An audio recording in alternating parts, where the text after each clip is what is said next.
The Oracle Network. Look deeper.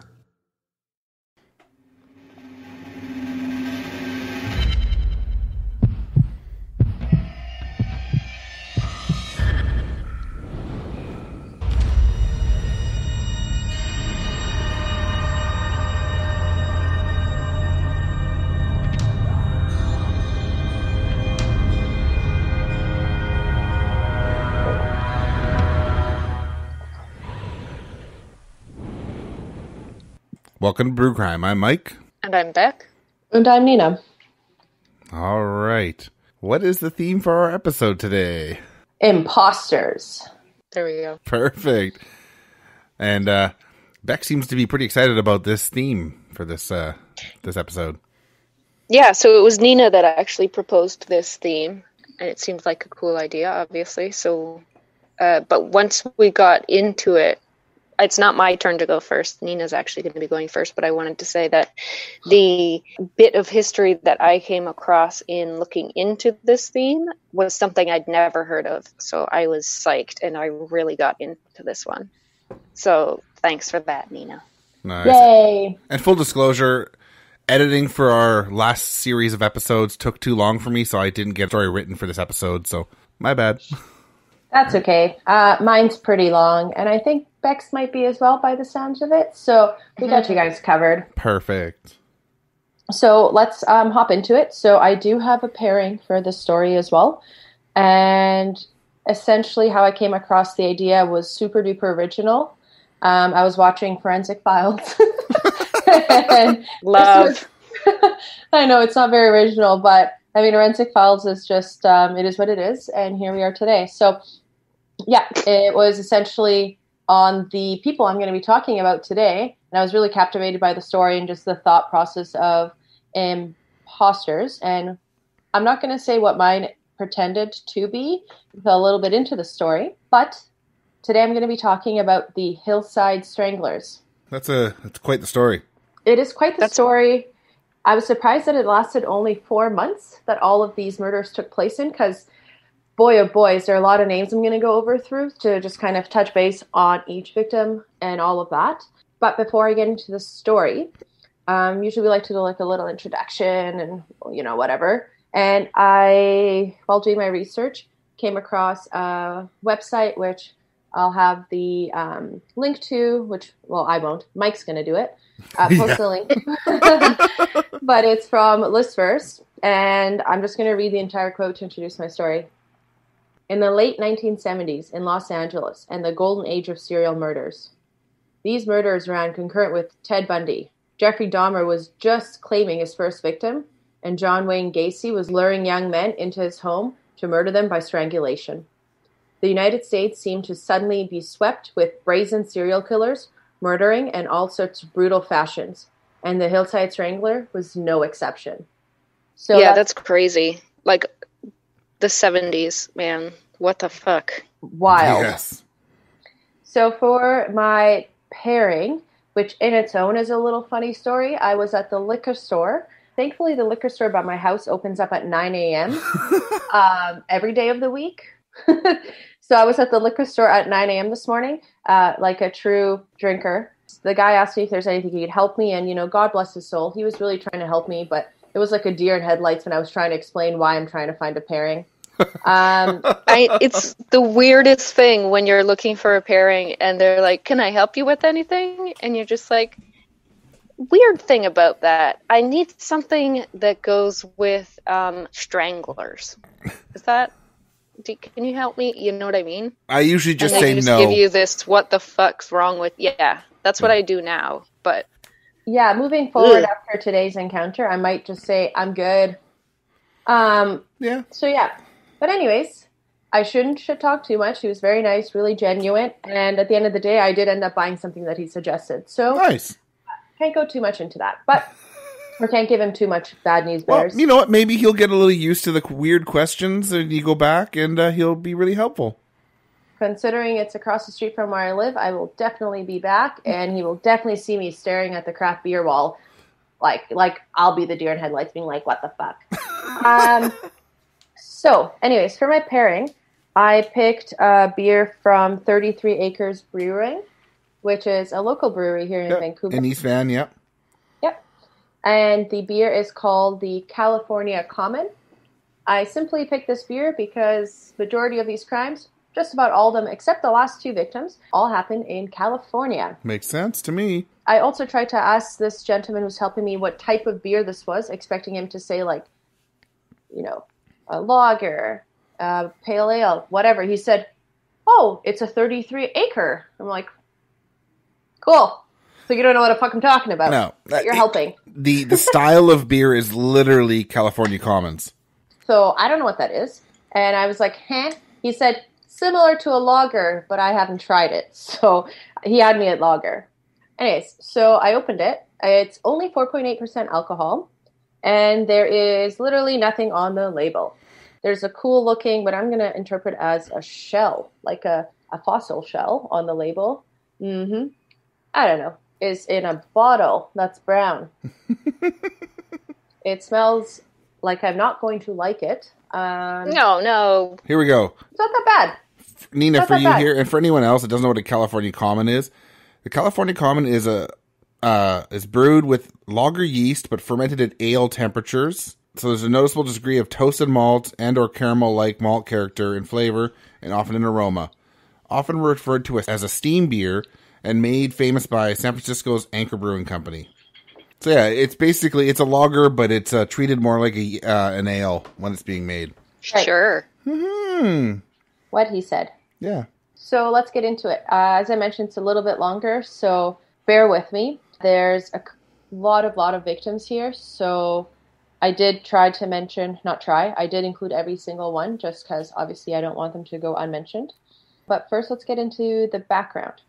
So the Hillside Strangler, which I also had some issues with because technically there was 2 of them, so it should be Hillside Stranglers, but generally it's referred to as the Hillside Strangler. So let's get into it. So a little bit of background on Kenneth Bianchi and Angelo Buono, which was also really hard because I used speech converted to text, and for Buono, it kept writing Bueno, like the delicious chocolate that I love. And while I'm dieting and every other fucking word is bueno, and I'm just like, fuck, I need some chocolate. Didn't have any, which is disappointing. Anyways, so first and foremost, something important about their relationship is they weren't just randoms, they were actually cousins. Mind you, quite opposite from each other, but nonetheless cousins. So Bianchi was raised by foster parents, and he didn't arrive in Glendale, California until 1977, where he came to stay with his cousin, Buono, who was running an upholstery business out of his garage, which seems very fitting for the 70s. When it comes to the discussion of criminal activity prior to their murder spree, both Bianchi and Buono got into trouble a lot. They definitely had many run-ins with the law, and I don't think they would be considered upstanding citizens. And I'm trying to make some sense of why these guys targeted women. And obviously I'll get into their murder spree.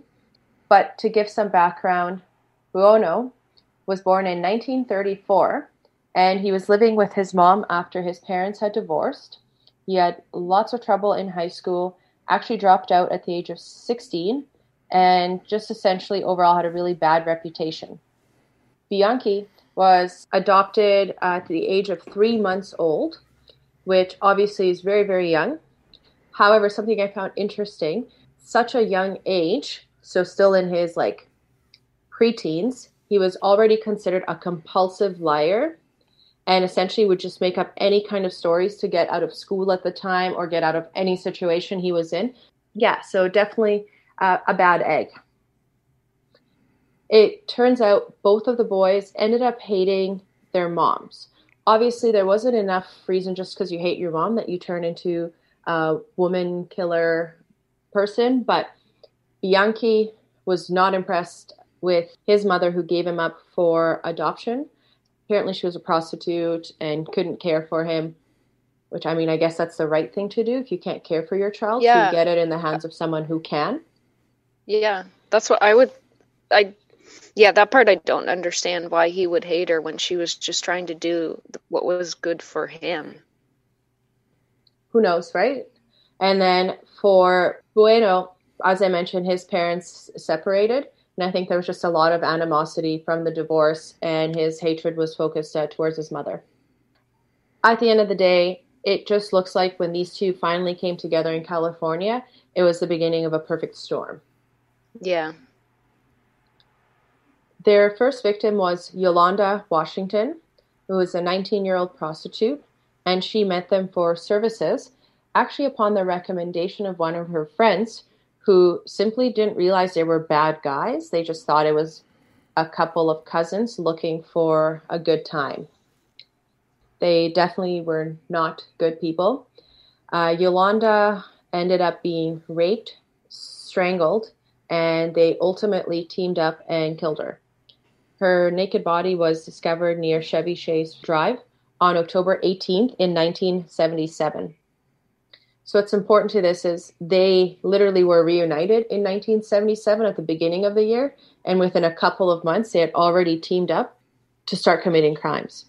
Yeah, that's sick. Sick. Mm-hmm. So definitely it's not like a years of planning and one pushing the other or anything like that. It was just a perfect storm. Yeah. Now, their killing spree only lasted for 4 months, which means that there's a very short amount of time between each victim. After Yolanda's body was discovered, 13 days later, a 15-year-old prostitute named Judith Ann Miller was discovered in a flower bed. Then on November 6th, 21-year-old Lisa Teresa Caston was a dancer and a waitress, was once again found pretty close to where Yolanda Washington's body was located. And like the previous two victims, she was also raped, strangled, and essentially her body was just left to be found. It looks like they didn't put too much emphasis on trying to cover the body. However, they were very clever in washing the body, getting rid of evidence, and things like that. Right. It definitely, to me, felt like they were just taunting the police. Mm-hmm. And there's a couple of other things that they had done, which I'll cover later, which kind of show you how brazen they were. 4 days after Lisa's body was found, another victim was found. Her name was Jill Barcombe. She was 18 years old. Then on November 17th, another victim, Kathleen Robinson, was only 17, was found dead. Then on November 20th, 2 bodies were found, and those are the bodies of Sonia Johansson, who was 14, and Dolores Capito. And actually later on that same day, the body of Christina Weckler was found. So I know I just mentioned a lot of names. Essentially from middle of October till middle of November, they had gone through almost 7 victims. After Christina's body was found, on November 23rd, another decomposing body was found, and they were able to determine that that victim's name was Jane King, who was 28. She is one of their older victims, the youngest being the 14-year-old Sonia. Now, as I mentioned, we're up to now with the latest finding, up to 9 victims. And unfortunately, it doesn't stop there. So 6 days after Jane's body was discovered, another body was discovered. Her name was Lauren Wagner. She was also found strangled. And this time there were actually marks suggesting on her that she was tortured, which is a little different because the other ones, I don't want to say were just, but didn't have signs of torture. Now we're coming to the end of the month of November 1977, and the police are starting to think they must have 2 perpetrators because it just wasn't making sense on how they were able to get access to so many victims. A lot of people are talking on the street, be on the lookout, something's going on, and it's essentially just body after body after body that's being found. This brings us to December 13th, where the police found yet another body, 17-year-old Kimberly Diane Martin. From here, it appeared that the Hillside Strangler took a short break, having a final victim in Los Angeles found on February 16th. Her name was Cindy Lee Hudspeth. She was only 20 years old at the time of death. Now, to tie back to the topic of our episode, I was reading a little something that was posted in the Washington Post in 1978, and I'm going to read a quote directly from it. Speculation that the strangler might be posing as a police officer has been heightened by the fact that none of the victims appear to have struggled with her assailant, indicating that they either knew him or that was someone that they had trusted, which is insane. So it just doesn't make sense that there's no fight from the woman and this many just going missing. And I know we've had other stories, and obviously everyone's watched Forensic Files and all of that, but except Mike, which is for another episode. But I think it's a very tight community when they're all working in the same area and they're talking about the Johns, and they're saying, if there's a guy in a red pickup truck, don't go there. I've had a bad experience. I had something. So it just didn't make sense that all of these women, and it's not necessarily that all were prostitutes, but why were these women, some just getting out of their car and disappearing, leaving their car abandoned, which gets us to the idea of, well, were these guys pretending to be cops and pulling them over, quote unquote, which, spoiler alert, they did. Now, we did have a bit of a break in their spree, and what was causing a rift between the cousins was Buono was apparently becoming furious that Bianchi had actually been questioned by the police on suspicion of potentially being the perpetrator, as he actually lived in the same apartment building as Christina Weckler and across the street from another victim, which Buono didn't originally realize. He thought they were random women that they're picking up. They definitely were trying to be discreet and in a way that they were selecting their victims to ensure that it's really just a random person instead of someone that is known to them. Yeah. So this definitely did not bode well. And what made Buono even more pissed off, which I gotta give Bianchi credit for this. Bianchi had actually reached out to the LA Police Department, Los Angeles Police Department, and asked if he could go on some ride-alongs because he was interested in becoming a cop. Of course he was.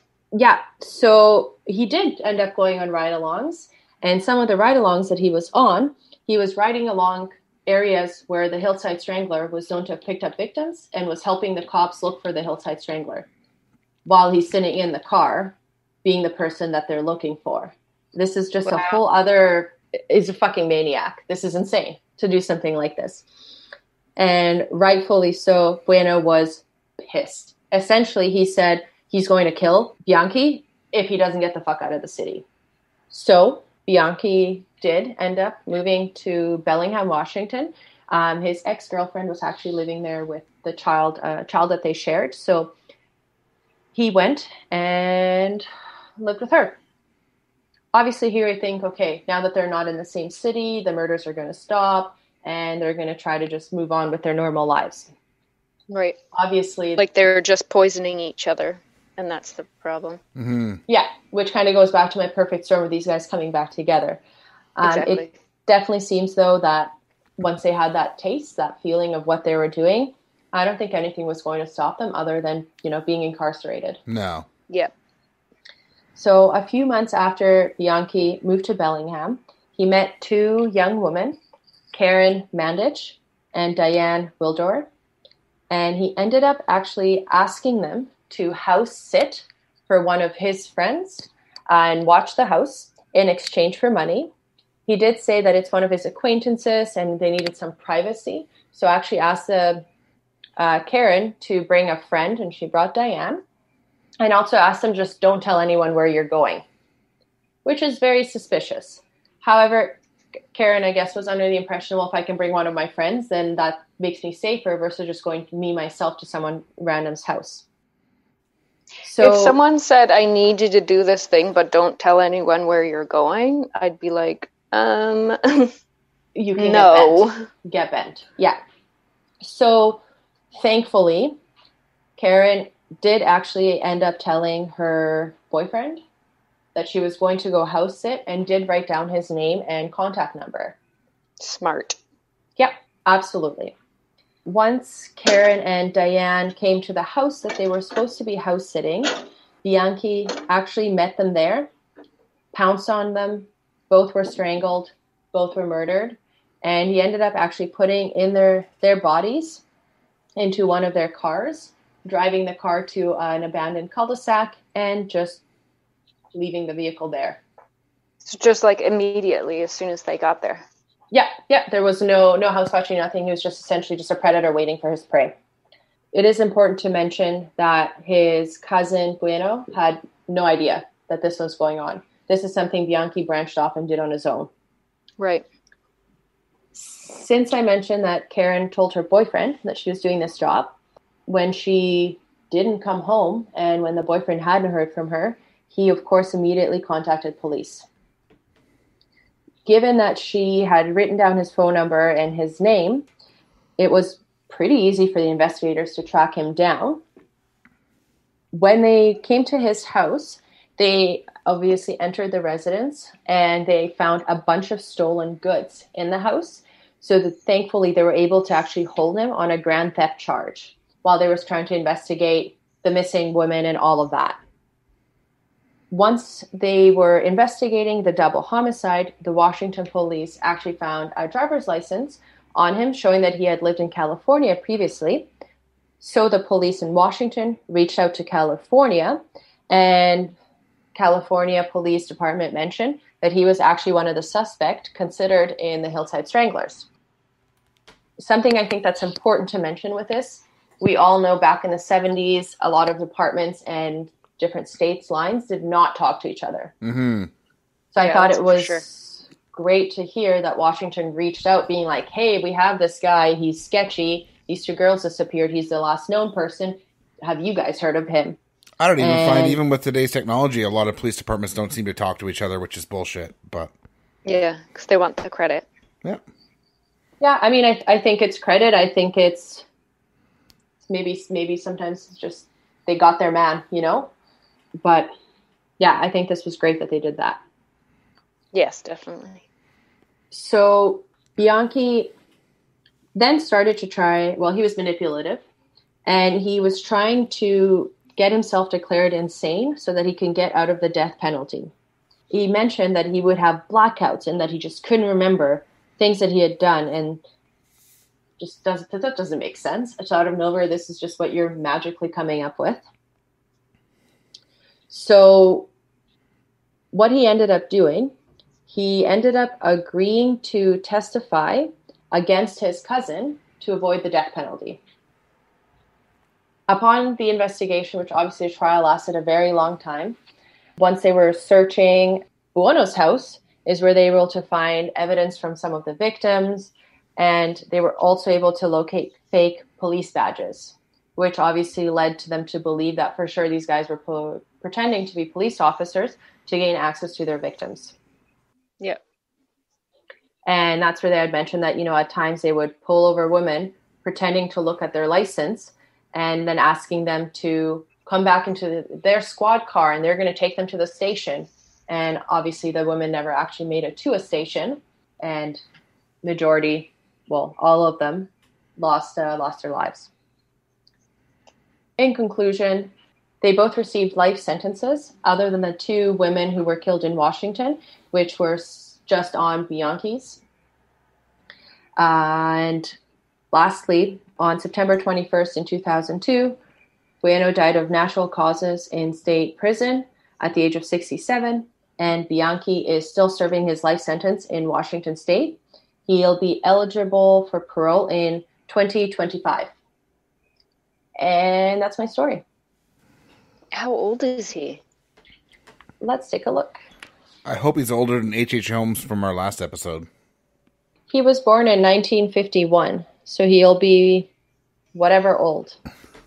I guess so he's 69. Like, yeah. Yeah. Okay. I guess I didn't really realize he was so much younger than the other guy.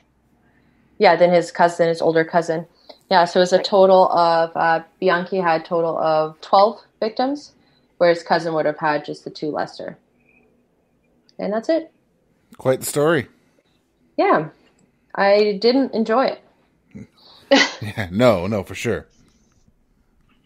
Yeah, so, I mean, between the two of them, 10 victims, and then he had his two others, so 12 lives were lost.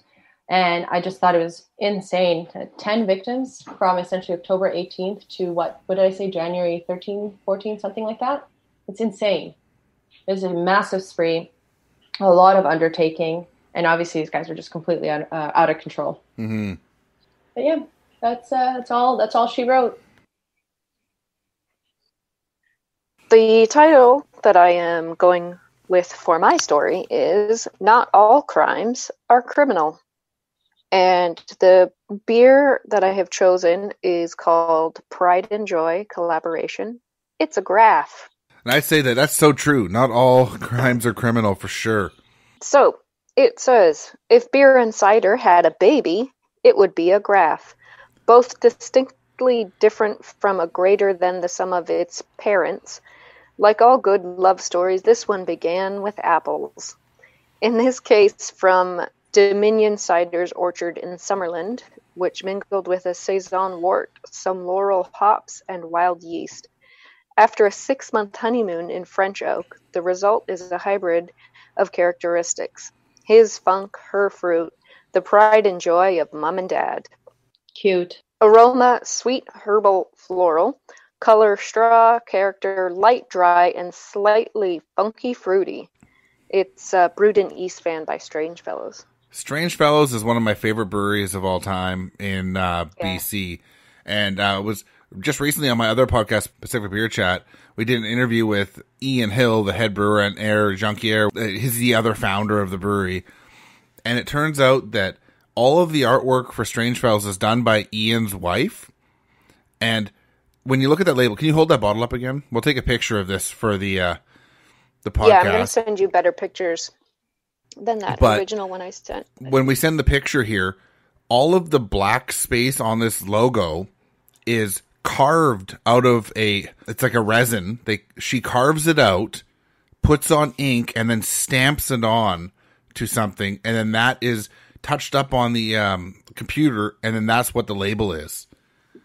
Like every single label on Strange Fellows is a carving that is stamped onto a paper and then touched up on the on the computer. It's crazy. That's pretty fancy. Yeah. It sounds like it takes a lot of fucking time. Yeah, exactly. It's amazing. Like every label they put out is so good, and to find out that it was carved first is amazing. It really draws your attention too. Yeah, it when does. You're looking for like a one of a kind, or like you're in the market for like something new. You need something like that to draw your attention. Yeah, and then any bottle that they put out that has a poem on the back is written by her as well. Cool. I mentioned her name, but I don't remember her name. I feel really bad. Sounds like a family of bunch of overachievers. I can draw, and I can write poetry, and I create delicious beers. What do you do? And Ian Hill. Well, Steve. Ian Hill is an amazing brewer, but he also was a distiller for the Mark James Group at the Yaletown Distillery for quite a while. He was also he made cider at home for a long time. Like he is good at all kinds of fermenting. I stand by my statement. Overachiever, yeah. And his wife also. If you go to Strange Fellows Brewing in East Van, they've got a bunch of masks designed up in their tasting room. Those are all paper mache from his wife. She does all their label design. She does their art for the most part. It's amazing. Cool. All right, on with the story. As I wax poetic. And it's a 6.7%. So That's nice. That's a nice strong here one. it is. It's pretty. Color. Yeah, but it's actually it's much lighter than it is what it's showing on the camera here. How is it? It's really good. So it's a nice like easy drinking wheat beer mixed with a nice cider, which can be good. Here we go. So legally speaking, women were not allowed to fight in the American Civil War. Despite that, it is estimated that approximately 400 to 750 women disguised themselves as men and enlisted. They watched Mulan. Yeah, that must be it. Some of these women were discovered, but many were not. The physical exams were not exactly thorough. If you were fit enough to fire a musket, you were fit enough to enlist. both sides were pretty desperate for fighters, so the men doing the perfunctory physical exams just made the assumption that the person in front of them was just another, slightly underage male trying to do his part, and they turned a blind eye. Once they were enlisted, they kept their secret by keeping to themselves, wearing baggy clothes, and occasionally using dirt to disguise their feminine facial features. It was the Victorian era, so modesty was key regardless of gender. It's not like anyone was showing any skin or anything, so they weren't showering together. No. But even if they were found out, there wasn't really like a big to-do about it. They were typically just sent home. The most common way that someone was caught was if they fell ill. It's not like people were washing their hands or cleaning, at all, basically. I don't mean to suggest that there was never any repercussions. Women were occasionally jailed for this. There was a letter found written by a woman who was disguised as a male and working as a prison guard. And she writes about one time when there were 3 of her charges that had been arrested because they were women disguising themselves as men and had been listed. And she herself is one of them? Yes. Badass. Yeah. So one of the women was even a major in the Union Army. Like she had risen through and was a major, and then they found out that she was a woman. Amazing. Yeah. But how anxiety-inducing would that be? That you're guarding 3 people who have been jailed for a crime that you're committing at the time. But it's also a bullshit fucking crime. Oh, yeah. You're out there totally. serving your country and you have a job. And just because you're a woman, obviously you can do the job if you go all the way up to major. Exactly. So there's a variety of reasons that women were willing to risk imprisonment to fight in the war. Some were fleeing a bad home life. Some wanted to earn money. And some wanted a bit of adventure. Some just wanted to serve their country. And that's why I chose the beer that I did, because it's called Pride and Joy. So some of them were disguising themselves and enlisting just so they could get any amount of joy out of their lives. They just had to escape the life that they were living. And some of them were doing it for the pride of their country. They were just really patriotic. Obviously, there were those that just wanted a mixture of those reasons. But the reasons aren't really any different from why men and even boys were enlisting. Often the women that were joining had grown up poor and had been working physically laborious jobs. They may have even worn boys' clothing to make their tasks easier. There were cases where women weren't running from their families, but were just trying to stay with them. What I mean is that there were cases where women joined with their brother or their father or even with their husband. The enlisted women did all the work that the men did. They had to, because if they did anything less, then they'd be discovered.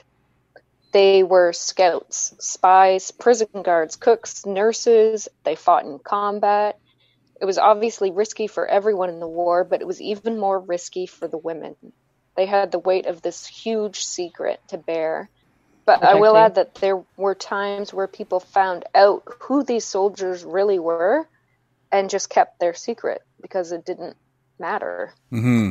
Their loyalty to their fellow soldier was just more important.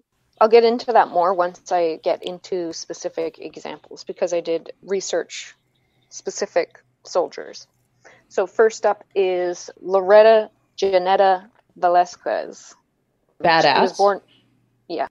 She was born in Cuba, June 26, 1842, to a wealthy family. In 1849, she was sent to live with her aunt in New Orleans so she could attend school. 7 years later, she eloped with a Texas Army officer. She was 14. Wow. Middle-aged. Yeah. In 1861, Texas seceded from the Union, and Loretta's husband joined the Confederate Army. Loretta wanted to go with him, but he refused, so Loretta didn't go. But Harry T. Buford did. She had a uniform made and awarded herself the rank of lieutenant. Since Loretta lived her post-war life as a woman, I'll be using the pronouns she and her, but whenever possible, I'll just use the name that she's currently going by, which is Harry T. Buford for most of the story. So Harry moved to Arkansas and raised a regiment of volunteers. She brought them to Florida, where her husband was serving, and presented herself as their commanding officer. I'm not sure what her husband's reaction was, as he was killed in a shooting accident a few days later. Is it me, or is that part of the story like super open for like juicy rumors? Like For interpretation. Yeah. Rumors for sure, it yeah. Seems a bit strange that only a few days after arriving, her husband is shot dead in an accident. So Harry headed north as an independent soldier and joined a regiment just in time to fight at the Battle of First Manassas, Bull Run, and the unfortunately titled Battle of Ball's Bluff. That was the actual name of a battle. Battle of Ball's Bluff. Ball's she was Bluff. bluffing she had balls, so. Yeah, it makes sense. But I'm pissed. I mean, there's a lot of balls on that bluff, but still. Afterwards, and as a woman, she went to Washington, D.C. to gather intelligence for the Confederacy. When she returned to the South, she was made an official member of the Detective Corps. But after a while, this just wasn't enough. Harry's life was just so much more exciting than Loretta's. So Harry traveled to Tennessee and joined another fighting regiment to join the Battle of Fort Donelson on February 11th, 1862. Harry's foot was wounded, so she fled back to New Orleans in fear of her secret being revealed. Upon arriving in New Orleans, she was arrested under suspicion of being a Union spy, which I guess makes sense. I mean, she's doing a lot of, like, back and forth, and with her changing identities along the way, it's not exactly trackable. She was able to prove her innocence and get released, but only by revealing her dual identity, which led to being fined for impersonating a man. By this time, her foot had healed, so she headed back to Tennessee and found the regiment that she had originally started in Arkansas. She fought with them at the Battle of Shiloh on April 6th and 7th, 1862. Didn't they wonder where she'd been that whole time, though? You'd think so. She gathered them all together and was their leader, and then disappeared for a while, and then she's back again. It's Brittany, bitch. So Harry was again wounded, and an army doctor discovered her secret. Harry decided to just call it quits this time and head back home. From there, Loretta went to Richmond to volunteer as a spy. She traveled north and south, sometimes as a woman, sometimes as a man. While working as a spy, she married Confederate Captain Thomas DeCulp. He died in hospital a short time later. Are we 100% sure that she wasn't a Union spy, like / assassin? Because that's the second Confederate Army officer husband that has mysteriously died after he married them. Black Widow. Mm-hmm. Or, yeah, is it Black Widow? Black Widow, yeah. After the war, Loretta married Major Wasson, and they moved to Venezuela. Can you guess what happened to him? He died. He died. No way. Oh, Yeah. But to be fair, I'm not sure how long it was after they got married that he died. So it's not as weird as the other ones, but still pretty suspicious. So she moved back to the U.S., and while traveling through the West, she had a baby boy. In 1876, she decided to publish her memoirs titled The Woman in the Battle, and she dedicated it to her Confederate comrades and said, quote, who, although they fought in a losing cause, succeeded by their valor in winning the admiration of the world, end quote. Well, that's one point of view, I guess. Mm-hmm. She was last documented as living in Nevada and passed away in 1897. That's Loretta. Pretty And badass. my next subject is Sarah Emma Edmonds, Canadian, born in December 1841 in New Brunswick. Way. So she grew up on her family farm with her sisters near, this is a mouthful, Megaguadavik Lake. Holy shit. It's about 45 minutes from the U.S. border. And when she was 15, she fled the family home because her abusive father had arranged a marriage for her. And she was like, hard pass, I'm out of here. No, thank you. Yeah. And her mother completely understood because the same thing happened to her when she was younger. Basically, she had an overbearing father, was forced to marry too young, and she just didn't want that for her daughters. So she helped Sarah escape. To make traveling easier, she disguised herself as a man and went by the name Franklin Thompson. Since Sarah lived her post-war life as a woman, again, I'll be using the pronouns she, her, but typically I'll just be referring to her as Franklin because that's the name. So Franklin worked for a successful Bible bookseller and publisher in Hartford, Connecticut. On May 25th, 1861, Franklin enlisted in Company F of the 2nd Michigan Infantry, aka Flint Union Greys. Started as a field nurse under General McClellan. She was there for numerous battles that are only interesting to list if you know Civil War history, which I don't, so moving on. Two things happened that changed her career in a big way. Her friend James Vesey was killed in an ambush, which I suspect not only made her eager for a change, but also keen to avenge her friend's death. The second was that a Union spy in Richmond, Virginia was discovered and put before a firing squad. So there was a position open as a spy, and she was eager to fill it. She used a variety of disguises to accomplish her work as a spy.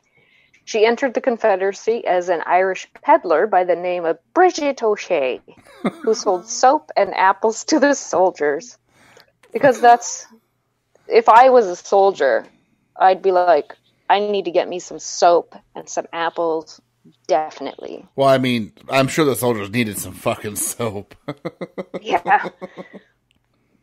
She also, on occasion, used silver nitrate to dye her skin black so that she could enter the Confederacy as a different race. Horrible. She did this dressed as a male or a female with equal effect. Once while posing as a black laundress, not my words, working for the Confederates, a packet of official papers fell from an officer's jacket. She brought them to the Union generals, and needless to say, they were psyched. Franklin's illustrious career came to an abrupt ending when she was thrown from her mule while trying to take a shortcut to deliver Union mail to Berry's brigade. She knew that she had severe injuries and that her true identity would be revealed if she went to a military hospital. She checked herself into a private hospital with the intention of returning to her military duty once she was recovered. Upon being released from the hospital, she found that Franklin Thompson was listed as a deserter. Franklin's life was over, but this didn't stop Sarah from signing up again, but this time as a female nurse at a Washington, D.C. hospital for wounded soldiers. Her previous life as Franklin Thompson was eventually discovered, but even then her fellow soldiers still considered her a good soldier. She was referred to as a fearless soldier and was active in every battle that her regiment faced. In 1864, Sarah's memoir, The Female Spy of the Union Army, was published in Boston. A year later, it was republished in Hartford, Connecticut as Nurse and Spy in the Union Army. It sold over 175,000 copies. Wow. And yeah, Sarah donated the profits to various soldiers' aid organizations. In 1867, she married a childhood friend named Linus H. Seeley. They had 3 children together, but sadly all 3 died quite young. The couple made the decision to adopt 2 sons. In 1883, her story became public and Sarah decided to become a lecturer. 3 years later, the government decided to allow her to receive her $12 a month military pension, and after some campaigning, the desertion charges against Franklin were dropped and he received an honorable discharge. So that's awesome. They weren't being dicks about it. Like, once she was found out about it, it's like, okay, well, it makes sense. You didn't actually desert us. This is why you did it. Not that it's okay, but fine. Yeah. In 1897, Sarah became the only woman admitted to the Grand Army of the Republic, the Civil War Union Army Veterans Organization. She died September 5th, 1898, in La Porte, Texas. She's buried in the Grand Army of Republic section of the Washington Cemetery in Houston. Sarah was laid to rest a second time in 1901 with full military honors, and in 1992 she was inducted into the Michigan Women's Hall of Fame. Badass. Yeah, for sure. So to finish off my story, I'm going to tell you about Jenny Irene Hodgers. She was born Christmas Day, 1843, in Clogherhead County, Louth, Ireland. Sure. Her family immigrated to the U.S., and even before the Civil War began, Jenny had begun living as Albert DJ cashier in order to be able to work and live independently. Since Jenny lived her post-war life as a man, I will be using the pronouns he and him from now on.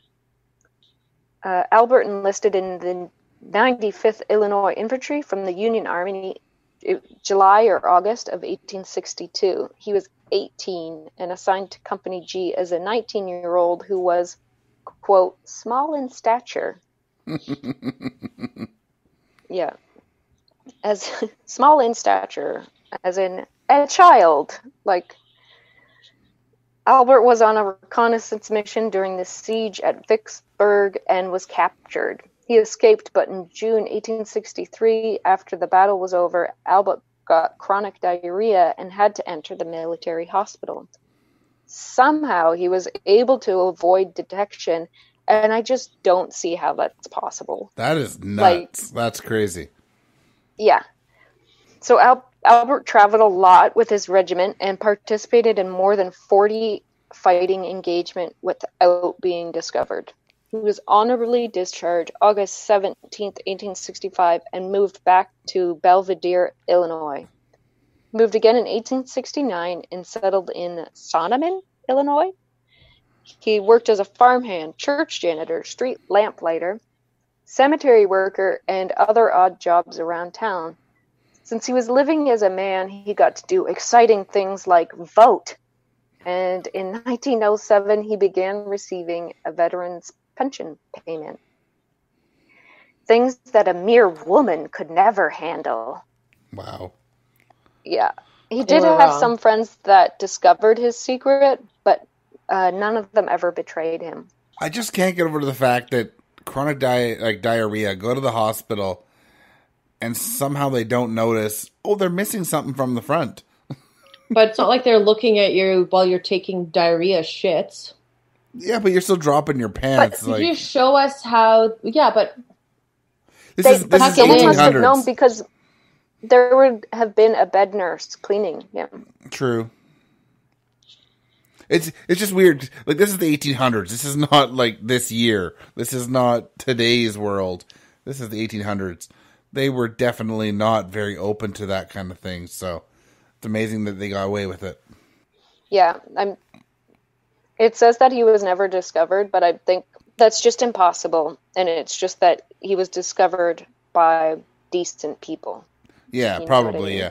And I'd say like extra decent people, because even the quote-unquote decent people from that era wouldn't be as decent as today's decent people. Yeah. In 1911, while working for State Senator Ira Lish, Albert was hit by the senator's car, and this resulted in a broken leg. A physician in the hospital discovered his secret, but did not reveal it. Albert couldn't work anymore and had to move to the Soldiers and Sailors Home in Quincy, Illinois, on May 5th, 1911. He had a lot of visitors, but in March 1914, when there had been a steady decrease in his mental faculties, he was moved to the Watertown State Hospital for the Insane. The staff there discovered his secret, and after living his life as a male for over 50 years, he was forced to start dressing as a woman again. Oh, jeez. Yeah, which is fucking horrible. Albert was investigated for fraud by the Veterans Pension Board. Thanks to numerous confirmations that Albert was indeed the person that served in the war, the board decided to continue to pay the pension for the rest of Albert's life. Nice. Yeah, clearly the only people who couldn't see the real Albert were the staff at the hospital where he was now forced to live. Mm-hmm. Albert died October 10th, 1915, and was buried in full uniform with full military honors. He had a proper military tombstone and an official Grand Army of the Republic funerary service.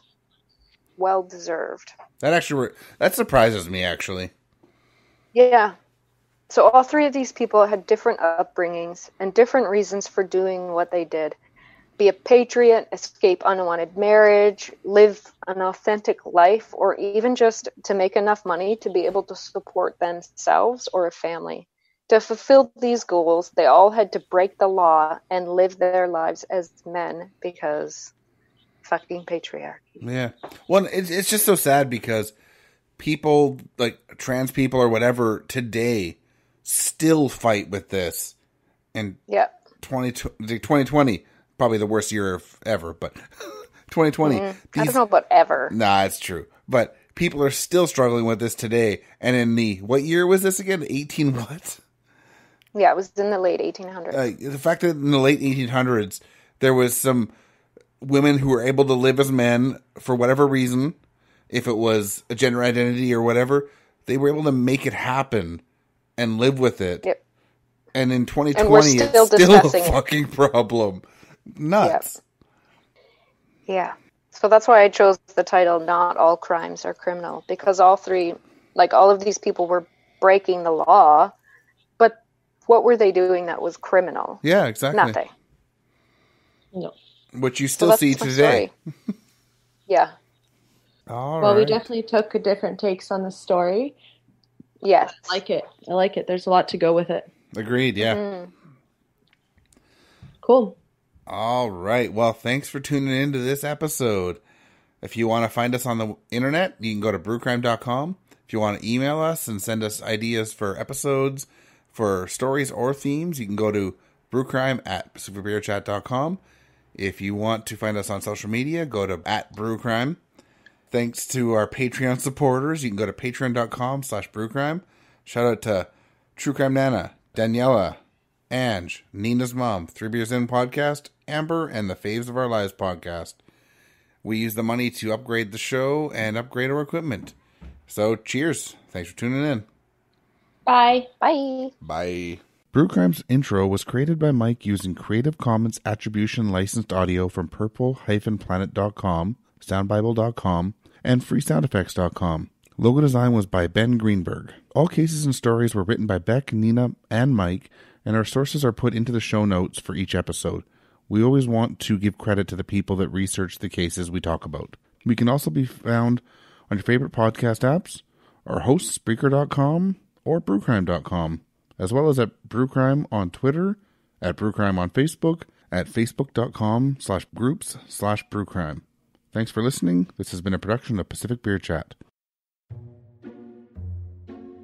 Hi, I'm Eric Carter Lundeen, and you might know me from True Consequences podcast. And I'm Alex, and you may not know me at all. And we are Dos Spookqueños. Join us weekly as we tell you all about the paranormal in New Mexico. We will cover aliens, ghosts, and other weird happenings and phenomena. You can find Dos Spookqueños wherever you get your favorite podcasts. Stay spooky and don't forget to rate, subscribe, and review Dos Spookqueños. Look for us on Facebook, Instagram, and Twitter at Dos Spookqueños. Peace! Was raised by foster Sorry, parents. Nina. I think it's Bianchi. Bianchi. Yeah. What did I say? Bianchi? Yeah. It's spelled Bianchi, but I think it's pronounced Bianchi. Okay. So Bianchi. Buono. See, it says bueno, fucker. And Bianchi. Did I say that right? Key. Bianchi. Bueno. For buono. I think just accept it. I'm just going to accept that he's going to be called a chocolate bar. So Yeah. for near Chevy Chase. Hold on. Is it right? Sorry. I should repeat that. Just asking the Google. The Googs. This beer pairs well with Bad Neighbors. A warm glass of Shut the Hell Up. That could be our next episode, Bad Neighbors. It's actually not bad. That could. I'm putting it in the basket for future episodes. I'm going to drink this now, I so I'll like have that. to buy more because I want to try it. It's a strawberry mint sour. We could do like I don't know friendly about neighborhood. strawberry mint. Strawberry mint's gross. I'll tell you once I pour it. I'm ready for I your like that story. idea, though. Yes, we should do bad neighborhood or bad neighbor. Bad neighbor. Yeah. I like it. Yeah, and I'm not sure which neighbor it is, but somebody is smoking pot like so fucking much. It stinks up. And they must be smoking in their bathroom because it is shocking how bad it stinks in there. It's like our bathroom in the bedroom. If we don't have the fan on 24 hours a day, 7 days a week, it smells like smoke. Yeah, exactly. At least it's not pot smoke, but yeah, smoke. Gross. That's what we've done, though. We just keep the bathroom doors closed and the fan on. Strawberry mint, not bad.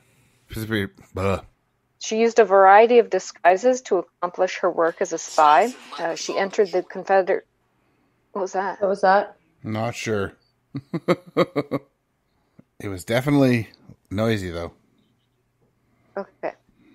And this resulted... Sorry, one sec. Can I do that sentence again?